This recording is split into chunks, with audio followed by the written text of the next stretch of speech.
অধিক সার রাসায়নিক সার ব্যবহার করার ফলে আসলে জমির ক্ষতি হচ্ছে।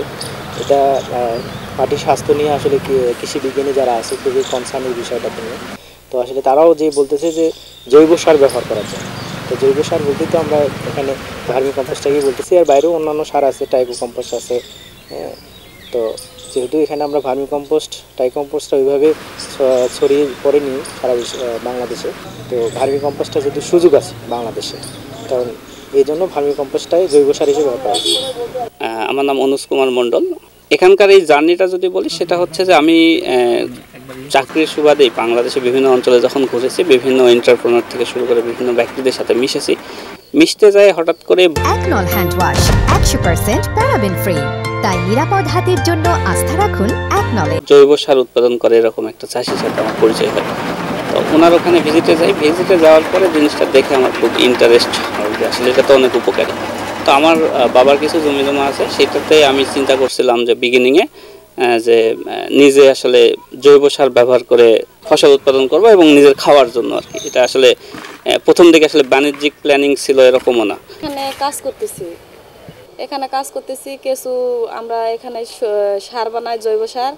আমরা এখানে ভার্মি তৈরি করতেছি, এখানে চেরা বেচতেছি। এটা হয়ে গেছে, আমরা নতুন করে বেচে এলা আবার কেরাটে ভর্তি করে দিয়ে দিব। এটা কেরাটে দিলে এটা যখন জাগ হয়ে যায় তখন সার হয়ে যায়। কিছু যখন খায় দেয় পায়খানা করবে, সেটা দিয়ে সার হবে। জৈব সার ব্যবহার করে ওই জমির উর্বরা শক্তি বাড়ে এবং আমরা হাতের কাছে পাই। ওই ভ্যানের একটা ভাড়ার খরচ হয়, সেটা আমাদের লাগে না। ডিএপি পটাশ দিলে বেশি দেওয়া লাগে না, তো এটা দিলে ডিএপিটা পটাশ কম দেওয়া লাগে, রোগ বালাই কম হয়।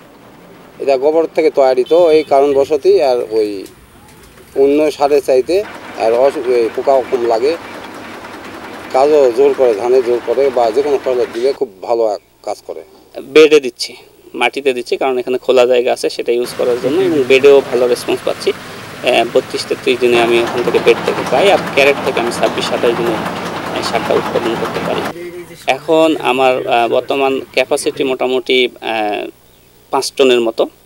পরিকল্পনার কথা যদি আমি বলি, পরিকল্পনায় প্রথমত আমি একটা ভালো চাকরি করি এবং ভালো স্যালারি পাই, স্ট্যান্ডার্ড স্যালারি পাই। এবং আসলে আমার এই ব্যবসাটা করা যে মুখ্য উদ্দেশ্য সেটা না। আমার মুখ্য উদ্দেশ্যটা হচ্ছে যে এই অঞ্চলে একটা কৃষিকেন্দ্রিক কি বলবো এটাকে বিপ্লব তৈরি করা।